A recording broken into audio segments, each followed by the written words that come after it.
ముద్రగడ మరణం తర్వాత అలాగే గత 3 నెలలుగా కాపులు ఓటు బ్యాంక్ రాజకీయం అలాగే కాపులు మాకు అంత ప్రియారిటీ మేము అప్పుడు అలా చేయాలనుకున్నాం ఇలా చేయాలనుకున్నాం ఇట్లా రకరకాలుగా చర్చ జరుగుతూనే ఉంది. కొందరు డిస్ఓన్ చేసుకునే పరిస్థితి ఉంది. కాపులకు ఒక్కరికే జనసేన పరిమితం కాదని పవన్ కళ్యాణ్ ప్రకటన కూడా చేశారు.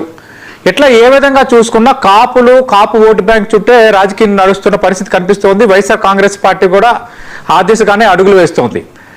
ఇక్కడ లార్జర్ సెన్స్ లో ఇప్పుడు జరుగుతున్న చర్చ ఏంటంటే కాపులంటే మరొకరికి కాపు కాసేవారైనా మరొకరి పల్లకి మోసేవారైనా ఎందుకు ఈ ఇంత చర్చ జరుగుతున్నట్టు? అందరికీ నమస్కారం. నమస్తే సార్. ఇప్పుడు దాకా కాపు కాస్తూనే ఉన్నాం కదండి.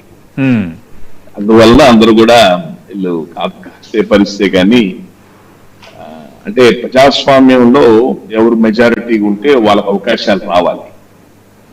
మెజారిటీగా ఉన్నాం కాబట్టి చాలా వేరే విశ్లేషకులు రాజకీయ పెద్దలు కూడా ఏమంటారంటే ఇంత పెద్ద జాతి వీళ్ళు ఎక్కడ కూడా రాజ్యాధికారం చేపట్టినట్టు కానీ ముఖ్యమంత్రులు అయినట్టు కానీ వాతావరణం సరిగ్గా లేదు అని చెప్పని అంటుంటారు. అది మొన్న వారు ఒకరు ఉన్నారు కదా ఎంపీ గారు, తిరుపతి ఎంపీ చేశారు కాంగ్రెస్ పార్టీలో చింతామోహన్ గారు మన పద్మనాభం గారికి శ్రద్ధాంజలి ఘటిస్తూ వారు ప్రెస్ లో మాట్లాడింది ఏంటి, ఇంత అతిపెద్ద జాతికి ఉన్న ఈ కాపులు కనీసం ఒక 2 టర్ములన్నా ముఖ్యమంత్రి చెయ్యాలా, దాదాపుగా రెడ్డి కమ్మ 2 సామాజిక వర్గాలే ఇక్కడ ఈ ఆంధ్రప్రదేశ్ ని కంట్రోల్ చేస్తున్నాయి. ఇప్పుడు తెలంగాణ డివైడ్ అయిన తర్వాత కేసీఆర్ నుంచి బెలమ కమ్యూనిటీ వాళ్ళు వచ్చారు. అది ఇప్పుడు మళ్ళీ దగ్గరలో చూసుకుంటే ఒక రాజశేఖర రెడ్డి కుటుంబం, ఆయన ఒక 6 ఏళ్ళు, వాళ్ళ కొడుకు ఒక 5 ఏళ్ళు 11 ఏళ్ళు, మళ్ళీ ఎన్టీ రామారావు గారు అంటే ఎన్టీ రామారావు గారు కొంత పీరియడ్, ఇప్పుడు చంద్రబాబు నాయుడు గారిని దాదాపుగా 15 ఏళ్ళు దాటి 16-17 ఏళ్ళు, అంటే దాదాపు 20-25 సంవత్సరాలు ఒక కుటుంబం పరిపాలన. అట్లాగే జగన్మోహన్ రెడ్డి గారు రాజశేఖర రెడ్డి గారి కుటుంబం వాళ్ళు ఒక 11 సంవత్సరాల పైన పరిపాలన. ఇంకా రెడ్డి సామాజిక వర్గం చూసుకుంటే కాంగ్రెస్ మొత్తం పరిపాలన వాళ్ళు. ఇంత అతిపెద్ద జాతికి ఉన్న ఈ కాపులు కనీసం ఒక 2 టర్ములన్నా ముఖ్యమంత్రి చేస్తే ఆయన ఉద్దేశం ఏంటంటే ఒక ఎస్సీగా, ఆయన ఒక ఎస్సీ కమ్యూనిటీగా ఆయన మాట ఎందుకన్నాడంటే అతిపెద్ద జాతిగా కాపులు ఉన్నారు, కాపులు రాజ్యాధికారం కొంత చేపట్టగలిగితే కొంత మార్పు వస్తుంది, ఆ తర్వాత పెద్ద సామాజిక వర్గాలకు ఉన్న ఎస్సీ కమ్యూనిటీ బీసీ కమ్యూనిటీ కూడా అవకాశాలు వస్తాయని ఆయన భావజాలం. అది అందులో పద్మనాభం గారిని అందరూ కాంటెంపరీ కలిసి పనిచేసిన వాళ్ళగా పద్మనాభం గారి దగ్గర చూసిన మనిషిగా, అంటే జనార్దన్ రెడ్డి గారికి ముఖ్యమంత్రి ఇవ్వాలి అని ఇలాంటి కోణాలు వాళ్ళు రాజకీయ పార్టీలో జరుగుతున్న సందర్భాల్లో ముద్రగడ పద్మనాభం గారిని కూడా ముఖ్యమంత్రి రేస్ లో పెట్టుకున్న పరిస్థితులు ఉన్నాయి. ఆయన ఖచ్చితంగా ముఖ్యమంత్రి చేసేవాడు, చేస్తాడనే అనుకున్నాను.